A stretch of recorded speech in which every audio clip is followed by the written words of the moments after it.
Hello again, everybody. Once again, when I'm doing this, it's very early in the morning, but I've got to take advantage of the quiet time when I get it. Now, if this is the first time you've ever watched the series, I'll give you a few minutes to recover after watching this episode. It was a big one. As I said before, the 9th episode, especially in Season 1 and Season 3, that's where you really see it, but the 9th episode tends to be very, very, very important, and not always in a good way. Now, like I said, if this is the first time you're watching it, you're probably sitting here muttering to yourself, no, he's not really dead, he can't really be dead, we didn't see his head come off, he's not really dead. Well, you keep on saying that, and I'll do my little intro, and so this is basically, the way I do it is I show the screen caps from the episode and talk about what happened in the episode, give my opinions and thoughts on what happened, and I also include any relevant backstory that applies to that particular part of the episode.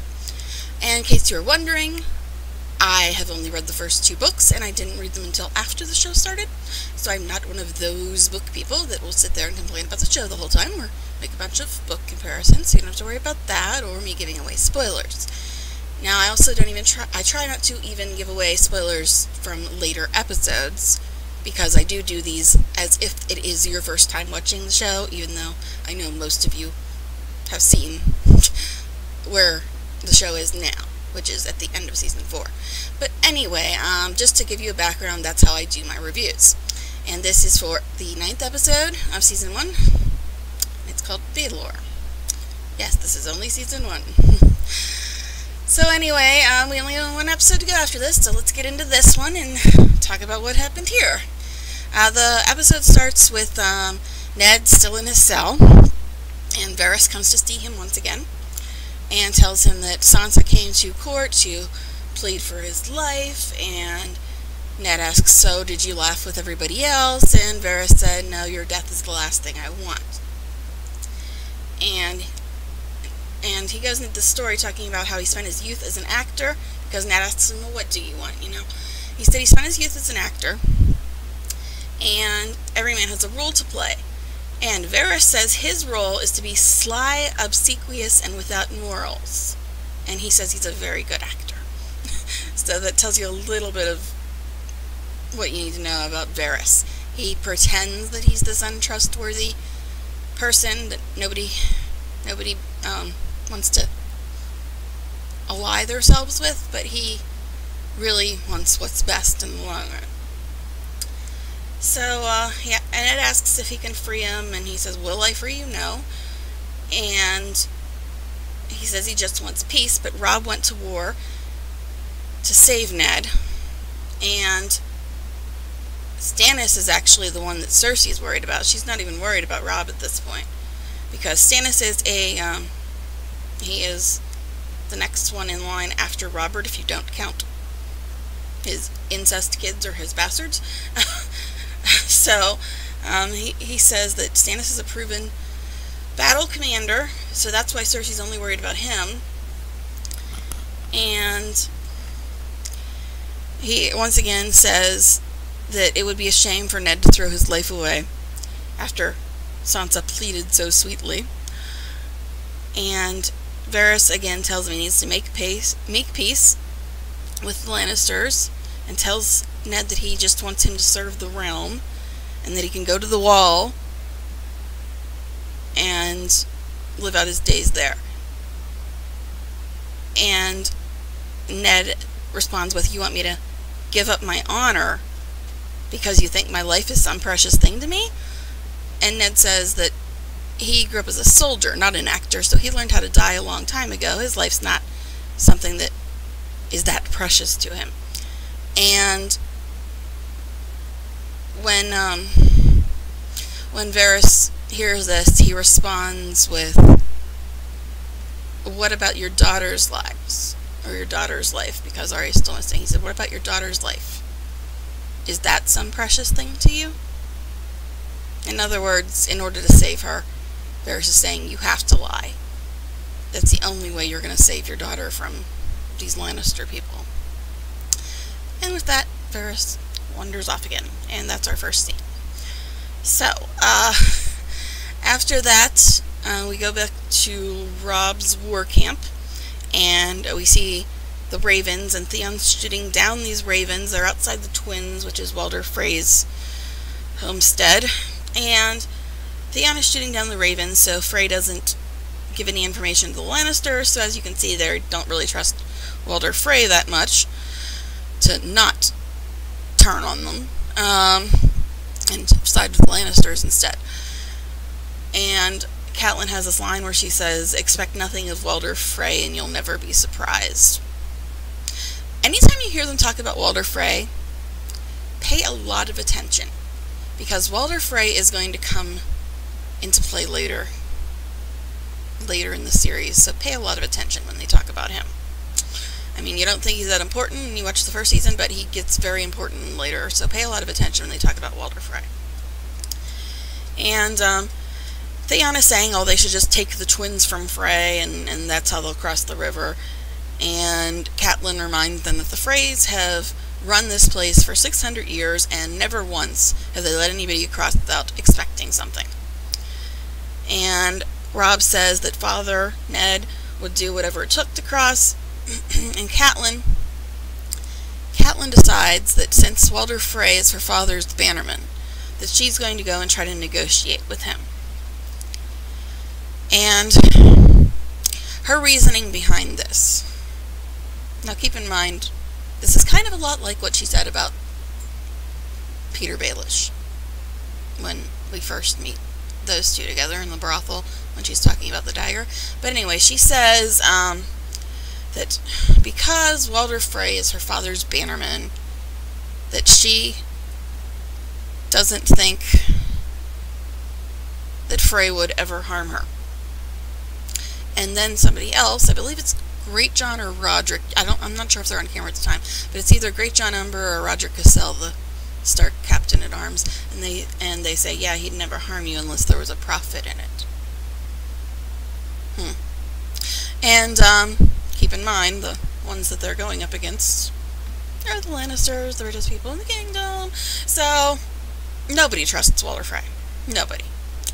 But nonetheless, Catelyn goes to talk to Walder Frey, and the first thing he says is, "Oh, so your son's too good to come talk to me himself?" So that's his first reaction to Catelyn coming. And she says that Robb is busy running the war and, trying to rationalize why Robb's not the one coming.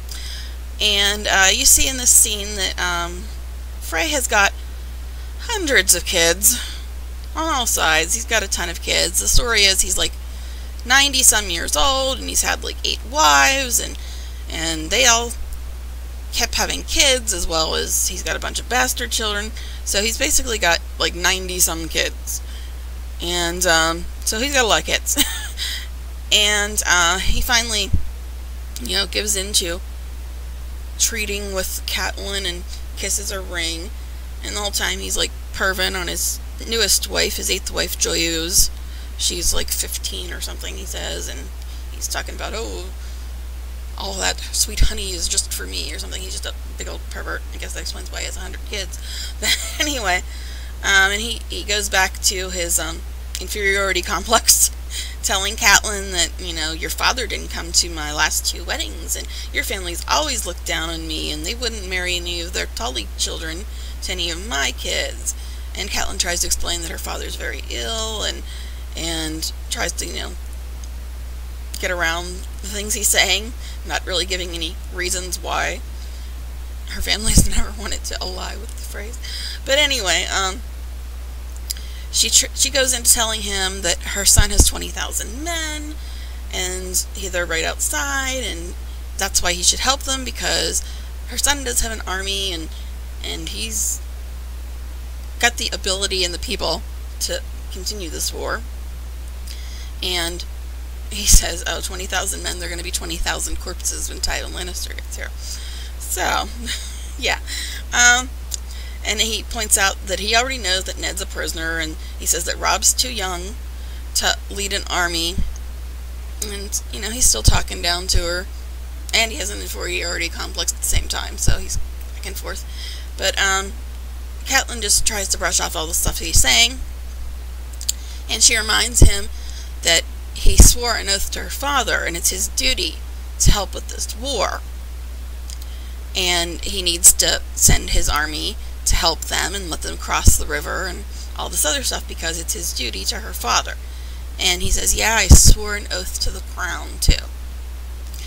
So he's got a good point here. Even though the person currently ruling things is not supposed to be ruling things, but at this point in time, that's all just rumor.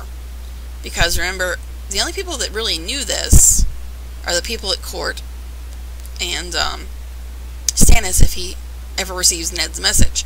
So Joffrey not being the real heir is just a rumor at this point, so nobody's really buying that yet because nobody else knows yet, because it's still the big royal secret that Joffrey isn't a real heir to the throne. So anyway, he's saying that, you know, fighting with Robb, or helping Robb fight, is tantamount to being a rebel, because they're rebelling against the crown. And he says, why? If I had any sense, I would hand you both to the Lannisters right now. And, like I said, anything involving Frey, keep it in mind. So, there's a lot of foreshadowing in that scene, let's just put it that way. Anyway, then we go back to the wall. And, Mormont, this is right after the, White, the reanimated corpse, the White, has attacked Mormont and Jon saved him. And, Mormont has remade his son Jorah's sword. He's, redone the handle to look like a wolf instead of a bear, and he's giving it to Jon. And the sword's name is Longclaw, and it's Valyrian steel. Remember I said Valyrian steel is very rare, only the rich noble houses have any of the Valyrian steel remaining, and here he is giving his son Jorah's sword to Jon. And he said that the Mormonts have had the sword in their family for 5 centuries, and it was meant for his son Jorah, but his son Jorah brought dishonor to their house. But at least he had the grace to leave the sword. And that is another reference to the fact that Jorah sold slaves, and Ned wanted to execute him for breaking the king's laws, and that's when he fled to Essos and ended up with Dany, and he was originally spying on Dany to get back to Westeros and get his pardon, and now it looks like he's on Dany's side. So anyway, that is just another reference to Jorah. And he gives the sword to Jon, since Jorah is never going to have it, and he said that they're going out behind the wall or beyond the wall, and he wants to give this sword to Jon because Jon saved his life, and he wants you and your beast, he says, so Jon and his wolf ghost, he wants them with them when they go out beyond the wall. So even though Jon's a steward, and he was upset about that because he wanted to be a ranger, because he is Mormont's ranger, he's still going to end up going out behind the wall to find out what's really going on. And Gior is just really starting to see that they need to go out there and find out what's going on because of, you know, dead people attacking them and such. So he gives Jon the sword and says he wants Jon and his direwolf there as well. So then Jon goes in, and all the guys have heard about the sword and they want to see it and everything, and Jon goes to sit with Sam, and Sam's acting like he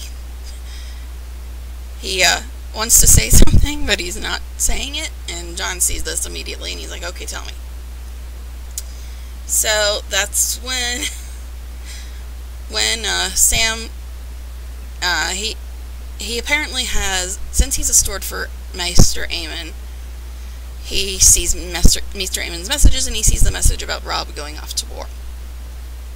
And of course, Jon immediately wants to go and join this battle, because it's his duty. He's technically a Stark, and his brother is now going off to war, so he wants to go and be there. He thinks that he should be there helping Robb with the war. So you get this whole juxtaposition where the people from the twins didn't want to help, the people from the Vale didn't want to help, but Jon, who's not supposed to help, he wants to go help. So you can see the difference between Jon Snow and some of the other people that are supposed to be loyal to the Starks. Even though Jon's never been treated like a Stark, he's still more loyal than all these other people who are supposed to be loyal. But anyway, Catelyn comes back, and she tells Robb about her meeting with Walder Frey. And she says that Walder has agreed to let them cross, and he will give them his men. But of course, Robb wants to know, okay, and what do we have to do? Because they've been talking about Walder. He doesn't do anything for free. And so he has to take one of Walder's kids to Squire and eventually knight him. And Arya is supposed to marry another one of these kids. And then, of course, when the fighting is done, she says that Robb is supposed to marry one of Walder's daughters, a daughter of his choice, since he's got so many of them. And Robb asks, did you see them?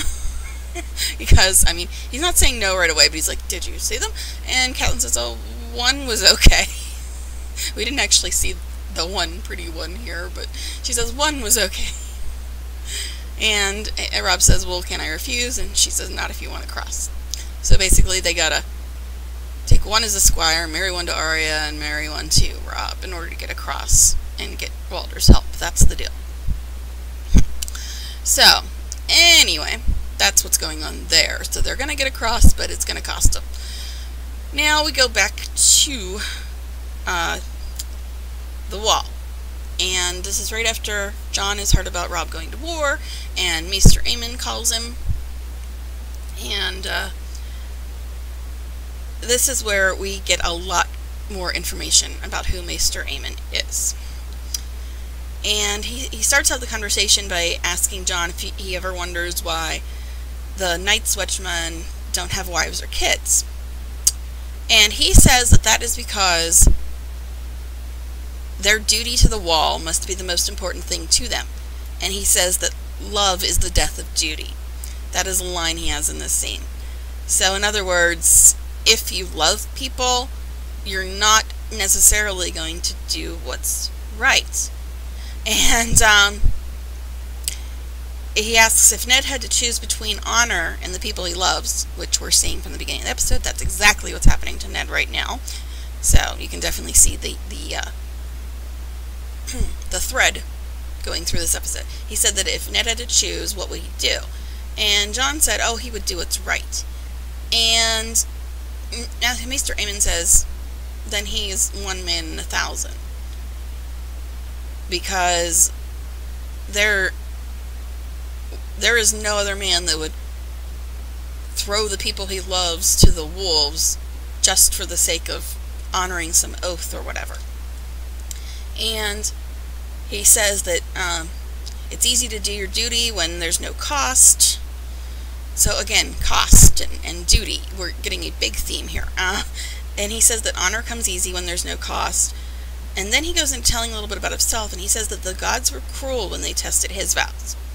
And they waited till he was old and frail and blind, and then he heard about the ruin of his house and the death of his family. And he talks about how they killed his brother's son, and his son, and even the little children. So, are we getting what this story is about? He says that Maekar was his father, and his little brother, Aegon, ruled when he refused.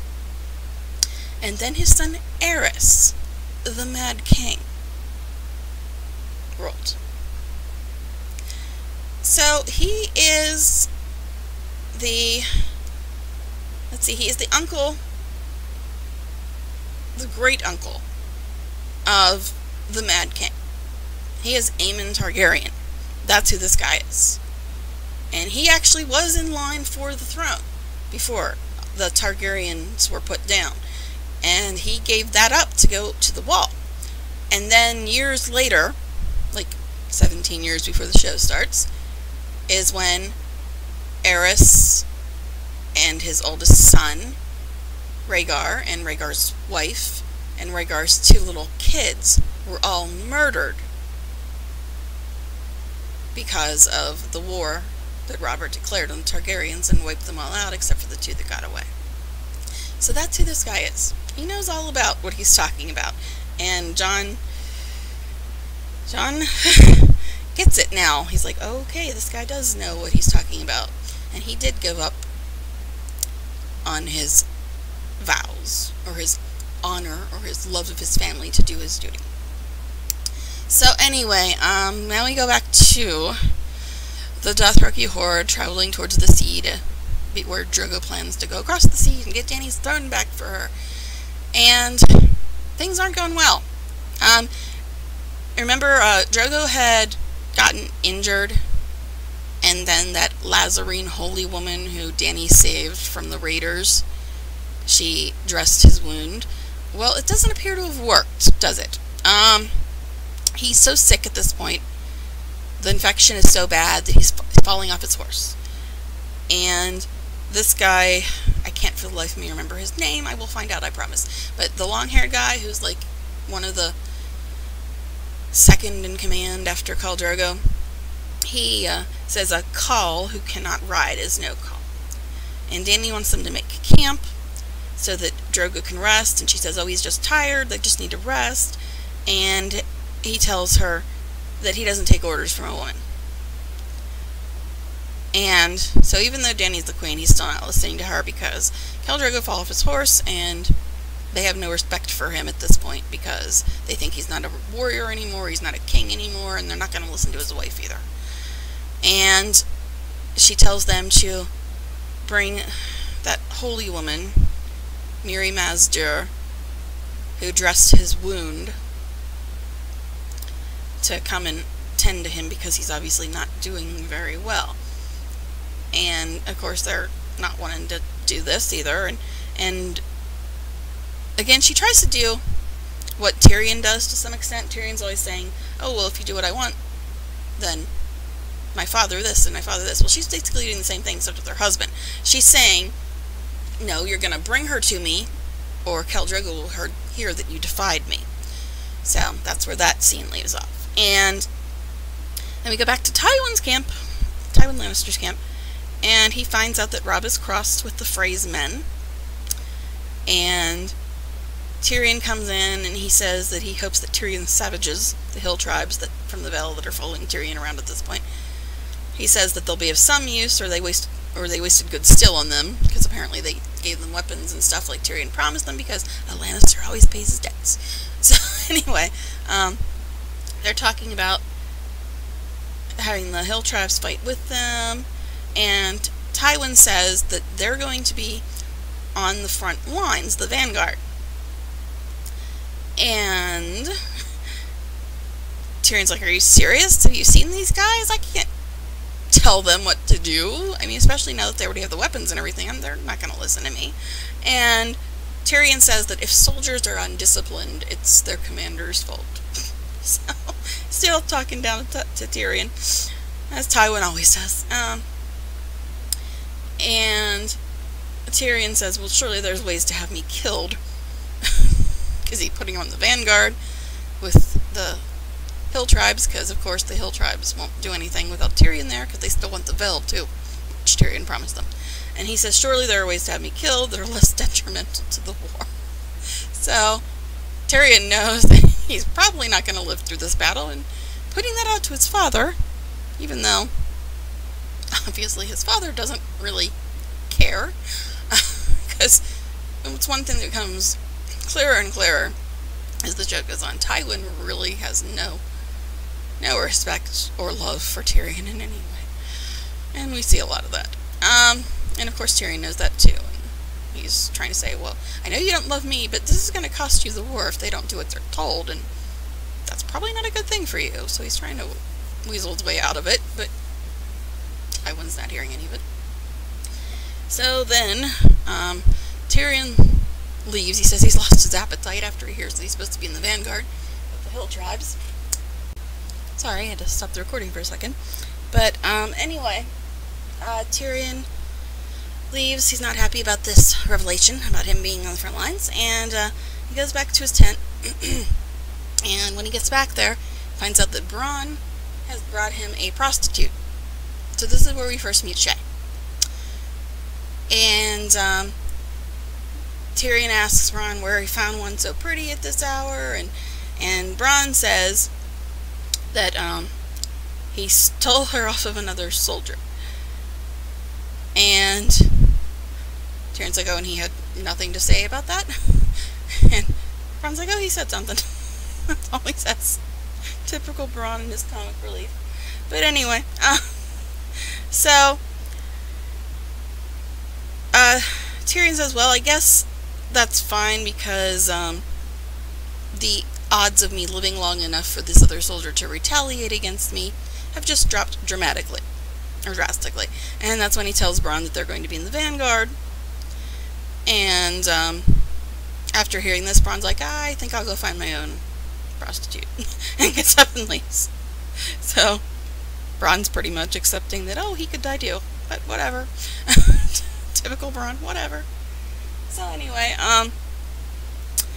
then Tyrion starts talking to Shae and asks about her name, and she says, what do you want my name to be? And he's like, well, what did your mother call you? And she said Shae, and he's like, oh, well, my mother died giving birth to me. And she's like, is that why I'm here, to talk about our mothers? What do you want from me? And also, she's got a foreign accent, and she won't even tell him where she's from. And he asks, he asks her what kind of accent that is. And she says, foreign. That's all she says. But anyway, so he says that, and she asks what he wants, and he says, I want you to take no other man and treat me like it's my last night in this world, because it very well could be. And she said, well, what's in it for me? And he says, so, more gold than you could ever count. Of course, he also says the pleasure of my company, which I heard is wonderful, fantastic, or something like that. And more gold than you could ever spend in 1,000 years. So, again, even though he thinks he's about to die, and she's just a whore, he's saying, oh, I'll give you all the gold you want, just pretend that you really, really care about me and stay here with me, and that's what you'll get. So, anyway, that is Tyrion's meeting of Shae. So, we're going to see more of her later, of course, and, a lot goes on in this episode. You don't really notice it because of what happens at the very end of the episode, but a lot of stuff happens in this episode, actually. You just kind of forget about it when you see the last scene. So, anyway, then we go back to Drogo, who's on his deathbed, pretty much, and Dany's in denial. She's saying no one understands how strong he is, and she's convinced that he'll recover, and Jorah uncovers the wound, and he says to her that Drogo's going to die tonight, is what he tells her, that it's that bad, and she says she won't let him. Yeah, still in denial about what's going on here. And Jorah's trying to be practical, and he's like, we got to get out of here. There's a port in Asshai, we can go there and we can be gone. And Dany doesn't want to leave him, and Jorah says, well, he's already gone. So he's trying to get it through her head that Drogo's going to die, and she needs to get out of there for her own safety. So again, we're thinking Jorah's on Dany's side now. And Dany's saying, why should I leave? My son is going to be king after him. And Jorah says that this isn't Westeros. You don't get to be king just because your father was king. Sorry, there was a wasp in here in November. Don't ask, I don't know. But anyway, so Jorah's telling her that when Drogo dies, the way they're going to decide the next king is they're going to be fighting each other. That's how they're going to decide. And whoever wins is going to be the next king, and they're not going to want any rivals. Basically, they're not going to want her son around. So they're going to kill her son, and they won't listen to her at all anymore. And so that's what he's saying is going to happen, and that's why he wants her to get out of there, to be safe and keep her baby safe, because he knows what's going to happen. He knows more about the Dothraki than she does at this point, because apparently he's been around them longer, and that's why he can speak the language and everything. So, anyway, then, the other guy that was giving her trouble earlier, I really wish I could remember his name. I don't know if they ever say it in the show. That's the thing, they might, but all the Dothrakis have very similar sounding names. I'll have to find out what his name is. But the guy with the longer hair, he comes in, he says that Miri, who's in there looking at his window, he says that Miri Maester, the witch, did this to her, is what he calls her. And Magi, M-A-E-G-I, that's their word for witch, I guess. And yeah, that's a different subject. But anyway, he says that it's Miri's fault, and she's the one that did this, and he threatens Dany, and he blames her because she's the one that wanted Miri to take care of her. And he says that when Drogo dies, Dany is nothing. Even though, you know, she's supposed to still be the queen at this point. And Jorah reminds him, and he says no, when he dies, she's nothing. And Dany says that she has never been nothing. She is the blood of the dragon. And he comes back with, the dragons are all dead, Khaleesi. So, you can see she's getting a lot of respect here. And, and after the guy leaves, she tells Jorah that he should wear his armor tonight, and he says, I think you're right. And so they know that they're in danger here, because Jorah wanted her to get out of there, but she wants to stay and have Miri save him. And she says that if Miri saves Drogo, she will free her. And Miri says that he is beyond the healer's skills.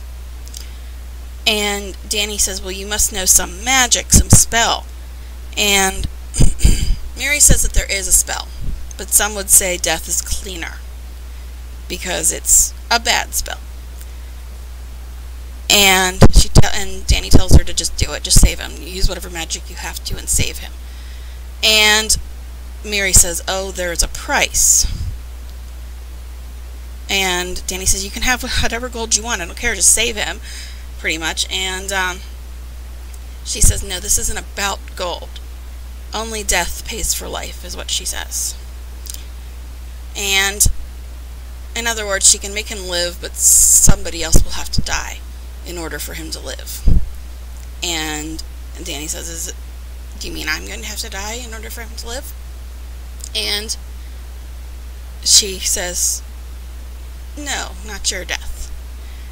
And then she looks, it's a really fast glance. She glances down at Daenerys' stomach, and then back up at Dany and says, oh, bring his horse.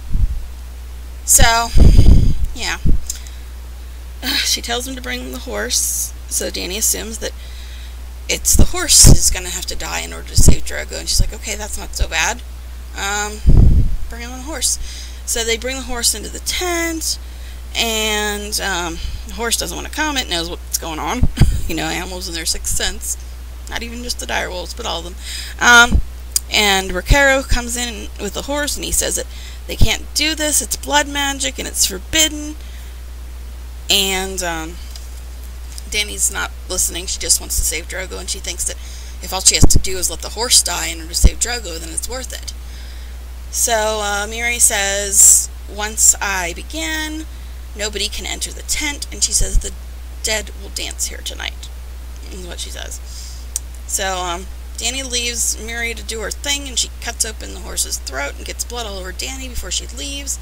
And then Dany comes out, and the Dothraki are not happy about what's going on here, and then they start to, you know, rebel against her, and in the process, Dany gets knocked down on her stomach, even though, you know, she's pregnant at this point, and he ends up fighting with Jorah, because the guy's trying to go in there and stop this spell from happening, and because they're saying it's evil, it's bad, you shouldn't do this, it's blood magic, and he goes in and tries to stop it, and Dany gets knocked down, and then Jorah fights the guy, And Jorah does just barely win, because the guy swings at him, and his arach, his little sickle thing, gets stuck in Jorah's armor. And this goes back to their conversation about armor that they were having in, like, the 3rd episode. So anyway, his sickle gets stuck in Jorah's armor, and Jorah takes his chance and ends up killing the guy. And then he notices that Daenerys has fallen down, and she's in pain, and it looks like she's going into labor at this point. And she didn't look very pregnant, but then again, I guess Emilia Clarke wasn't pregnant, so... but she didn't look like she was that far along, so I mean, it could be, I guess, coming early. But anyway, it looks like she's having the baby, and they call for the midwives, and I think it's Eerie that tells Dany that the midwives won't come because they believe Dany is cursed. And then Ricardo comes over, and he says that he heard that the Holy Woman knows how to deliver babies, and that's their only hope at this point, that they can get Daenerys in there and Miri will help deliver the baby, even though Miri just got done telling them that nobody should go into the tent once all this weird chanting and howling and whatever else was going on in that tent starts. But Jorah wants to save Daenerys' baby, so he starts taking her into the tent so Miri can deliver the baby. I think that's the last we see of them in this episode. So, then we go back to Tyrion and Shae, and they're playing their little fire games, and she's burning his arm with the candle and seeing how long he can last, and I guess that's the game, see how long you can put up with being burnt by a candle. I guess in medieval times there wasn't a lot of entertainment choices. But, of course, Tyrion doesn't like this game, and he suggests that they play a different game. And he says, like, no more knife games, no more drinking games, or no more fire games, no more knife games, just let's have a drinking game. And in this game, he guesses something about you, and if it's true, you take a drink, and if it's not, he takes a drink. That game, I don't even know what the official name of it is, I've never played it, but I know of it. Anyway, so he's talking to Bronn first, and he says, oh, you killed your first man when you were a child, and Bronn says, no, it was a woman, but she attacked me with an axe. So, more comedy from Bronn. And eventually he is asking about, oh yeah, he ends this with, let me guess, you once loved a woman and it turned out badly, so you never let yourself love again. Oh wait, that's me. So get a little bit of a very quick reference to some history of Tyrion, and then it's Shae's turn, and he's saying, oh, your mother is a whore. She's like, nope. Your father left. Nope. You were lowborn, and you wanted to go somewhere else and drink, is all Shae's saying. So she's basically not giving him any information, saying that he's wrong about everything he's saying. So we don't hear anything about Shae's past at all. She won't give up anything. And she said at the end, she's like, don't talk about my parents again or I'll carve out your eyes. So she really does not want to talk about her past. We're getting here. I mean, I still don't quite get that. But anyway, she really does not want to talk about her past. And then they want to hear about this girl that Tyrion referenced very quickly about how he loved once and it turned out bad, so he never let himself love again. And Tyrion goes into this story about his previous wife. He was married, and her name was Tysha. And the story goes that he was like 16 years old, and he was with Jaime, and they saw this girl who was apparently she was, from what Tyrion understood at that point in time, she was a wheelwright's daughter, and she was getting raped and running away from these people that were raping her. And Jaime drove off the rapists and saved her, and then she was so thankful that she went with them, and her and Tyrion had dinner, and then They like slept together for the first time, and he fell in love with her, and eventually he was, at this point in time, was like the first girl he was in love with, and they were both drinking, and it was kind of like, oh, let's get drunk and go to Vegas and get married, if you want to equate it to modern day. So they just met, and they fell for each other immediately, and got a little drunk, and got married, and everything was perfect for a couple weeks. And then his father found out that his son, a Lannister, had married a commoner. And that's when his father had Jaime, quote-unquote, tell him the truth. And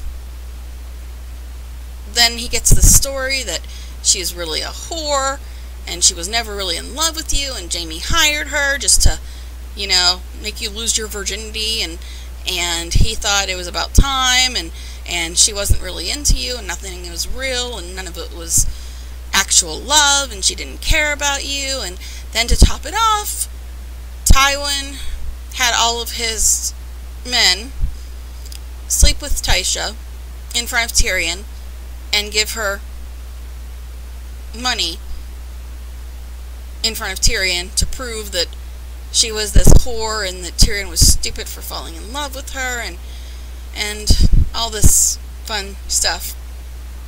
And Shay just says, you know, you should have known she was a whore. If she was really raped, she wouldn't have been in bed with you. So she doesn't show any sympathy, really. And Tyrion's like, well, I was young and stupid.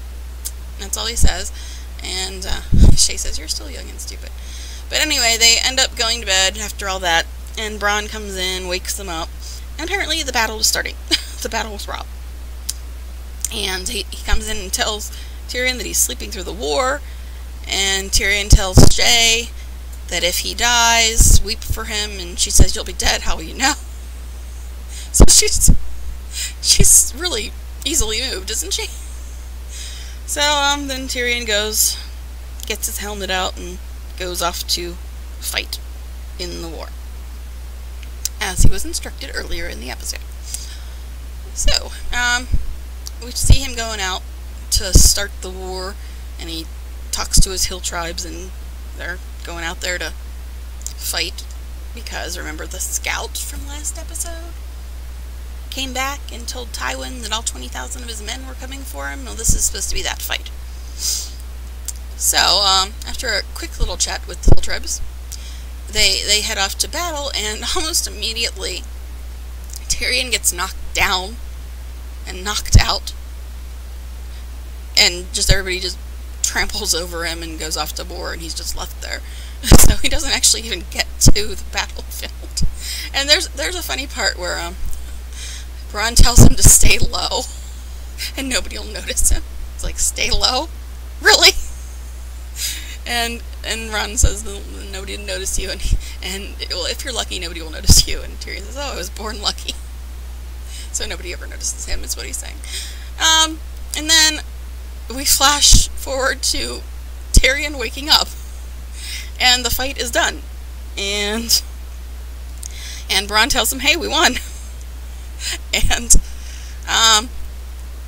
he says there was only 2,000 of Robb Stark's men, not 20,000, like they were told by the scout. Remember, everybody was upset with Robb for letting the scout go and tell Tywin their plans.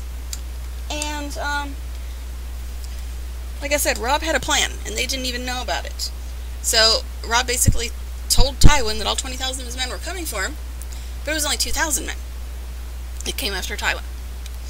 And Tyrion's like, well, did we at least get Robb Stark? And Tywin comes back at this point, and that's who he's talking to, and he says, no, he's with his other 18,000 men.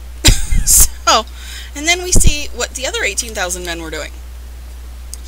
And so what Robb did here is he had the scout tell Tywin that all 20,000 men were going after him. And then he only sent 2,000 men after Tywin. And his other 18,000 men went after Jaime. So Robb knew what he was doing here. He deliberately gave Tywin the wrong information, so that they could go after Jaime, and Jaime wouldn't be prepared, and the the reason for this is because he wanted to capture Jaime, which is exactly what they did here. So he gave Tywin the wrong information and went and captured Jaime instead, while the 2,000 men distracted Tywin. And so Robb knew what he was doing. And they've captured Jaime, and if you remember in the last episode, I think it was the last episode, Tywin tells Tyrion, "Oh, your brother would never have let himself be captured." Well, guess what? Jaime's been captured. And, of course, Jaime is pulling the Lannister thing where he's trying to talk his way out of it. And he's not using money, though, to talk his way out of it. He says that, well, Catelyn tells him that they captured him because she wants her daughters and her husband back. And Jaime's like, "Well, I can't help you with that. I don't have them." And Theon wants Robb to kill Jaime. And Robb says, you know, he's more used to us alive than dead. And Jaime's like, "You know what, let's just end this right now. We'll just have single combat, you and me, man to man. Whoever wins, wins. And we'll save thousands of lives and the war will be over." And Robb says, "No, we're not going to do it your way. No." Because he knows that Jaime's a better fighter than him. And he knows that he couldn't win in one-to-one combat with Jaime. And so they just take Jaime prisoner, because Robb's not having any of that, because they know that in order to get Ned and Arya and Sansa, because they still think that Arya's there too, even though she's off and away somewhere, nobody knows where she is, but they still think that she's there. In order to get those three back, they think that Jaime's going to be the only leverage they have, so of course if they kill him, then what good is that going to do? They're missing family members. And after they take Jaime away, you see Robb dealing with what he did here, and he said he sent 2,000 men to their deaths that day because he knew that the 2,000 he sent after Tywin weren't going to come back. And Theon says, "Oh, well, the bards will sing about them." So Theon's just such a Greyjoy. He's all about war. He doesn't care what's going on, really. But he says that the bards will sing songs about them, and Robb says, "Well, the dead can't hear." And he says, "This is only one victory. We didn't win the war. The war's far from over. They still have my father and my sisters. This is nothing." So, that's how that went. And then we get to the final scene. And like I said, if this is the first time you're watching the show, you're probably suffering a little bit of PTSD right now. This is the final scene where Arya is running around through the streets. She's been hiding out with the lowborn, that's why nobody can find her, and she catches a pigeon and is going to use that for food, and then she sees one of the people at the market and tries to trade the pigeon for food, and he's like, "No, I don't think so." And so she's having a little bit of a rough time surviving, and there was a lot more detail about all the things that happened to her while she was hiding among the lowborn and all that during this time between when Ned is captured and this episode. So anyway, this guy, he just walks away from her, writes her off, and then she notices that everybody's heading toward the Sept of Baelor, which, title placement, Baelor is the name of the episode. So she asks somebody, "Why is everybody going there?" And they say they brought the hand of the king to the steps of the Sept of Baelor. And she's like, "The hand of the king?" So of course she follows because that's her dad. And she sees the guards springing Ned out. And they bring him out to the steps, and she goes up to the statue of Baelor so she can see better over the crowd. And they bring him up on the I guess it's the steps. It's kind of like a platform, but and all the royal party is there. Joffrey and Cersei and Varys and Baelish and Pycelle and Sansa. They're all standing together as Ned's brought before the crowd.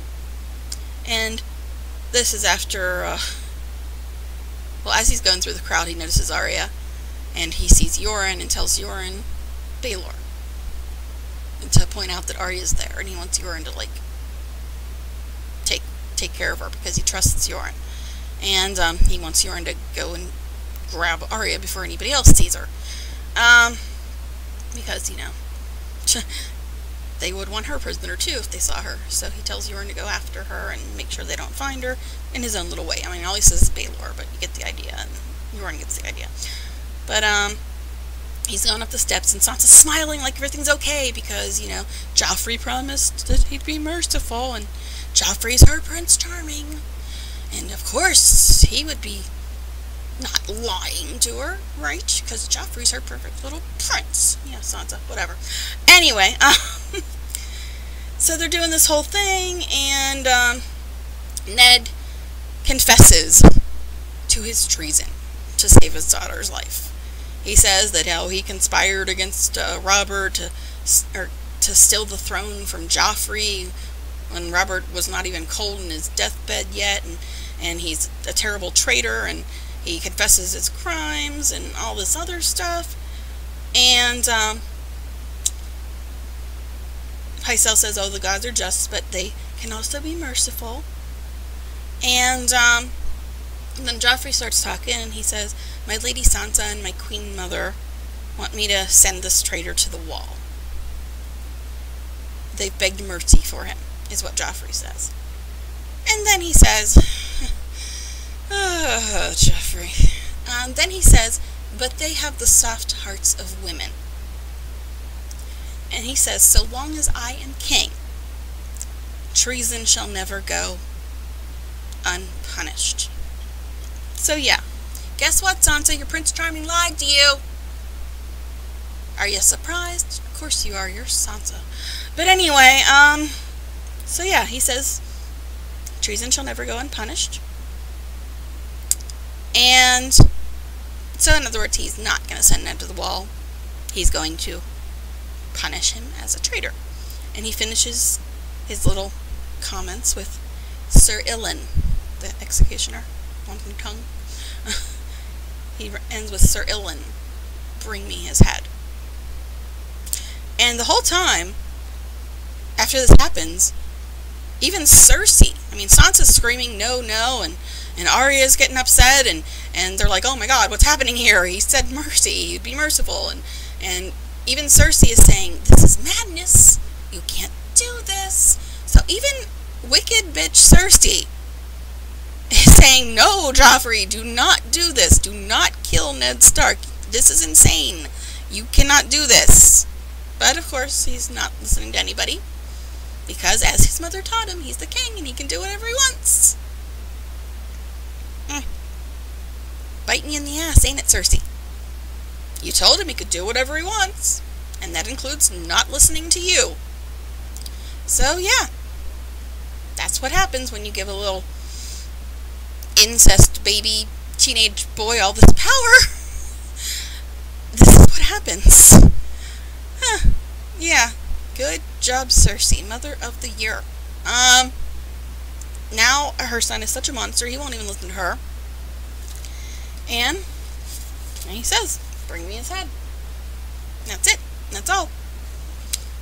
And you see, Euron grabbing Arya, and Ned looking back like he doesn't even believe what's going on here, and everybody's shocked by this, because Joffrey was saying that he'd be merciful, and then, nope, not gonna happen. Not gonna do it. So he orders Helen to cut off Ned's head, and you see the sword about to come down on Ned's neck, and then of course the camera moves back to Arya, and Euron is trying to hide her from this, and they're trying to restrain Sansa, and Sansa's screaming, and Arya's crying, and Euron's trying to hide Arya from seeing what's going on. And like I said, they just show the sword about to come down on Ned's neck, and then they flip all around and show all the reactions of what's going on. And then you hear the sword come down on Ned's neck. Now you don't actually see it, but as soon as it comes down, everything goes quiet, and they show all the birds flying away. So, like I said, episode 9 is important. really, really important. Really big stuff happens, like stuff that you would never think would ever happen in any show, ever. They do in the 9th episode of season 1. This is season 1, and they're doing stuff like this. Now, as I said in the beginning, if you're like me, the first time I watched this, I was like, wait, what? No. Because when I watched season 1 was the only time I watched all of season 1 before I ever, started looking at anything online about the show or anything. So none of season 1 was spoiled for me. Thank goodness. So, including this. Now, everything since season 1 has been spoiled for me. Everything. But this was not. And like I said, when I got done watching this, I was like, wait a second, Ned's the star, isn't he? And of course there's people that say, well, Sean Bean dies and everything, I knew he was going to die. But come on. This came out of left field. I mean, it's weird because you could see that it was going to happen, and everything was piling up against him, and you could see that he was getting himself in trouble. But you kept saying to yourself, no, they're not going to kill him. They're not going to kill Ned. And this is Game of Thrones. I said earlier, do not get comfortable with anybody. Do not think anybody is safe. At all. Nobody. Including who you think in the first season is the main character. He's not even safe. Now, like I said, you're probably saying, oh, he's not really dead. They didn't show his head come off his body. He's not really dead. That's what I was saying. The whole time I was queuing up episode 10, because I watched it all on demand, all in a row. I think I actually watched all of season 1 in one day, honestly. So, yeah, you're in denial here. And you're like, no, he's not dead. So, like I said, nobody is safe. And they did give it away. They did give it away. They told you this was going to happen. They just, nobody thinks that it's going to happen, but they told you it was going to happen, because if you remember that scene, Cersei said in the Game of Thrones, you win or you die. And Ned did not win. He died. Yes, he's dead. Ned is dead. So, there you go. Season 1. And of course there's people that are like, oh, I'm never going to watch this again, and it comes down to the fact that Ned is not the main character. You think he's the main character, but there are no main characters. There are no main characters in this show. That's the truth of it. You go from one to one to one to different families and different things, and it just keeps going, and it just keeps getting better and better, believe it or not. And really, really, it keeps getting better. Especially, I mean, I love the next episode, so don't you dare go away. You have to watch the next episode, and I will be here to review it for you. So hopefully you will stick around, you'll get over the trauma, and watch the next episode with me. Bye, all.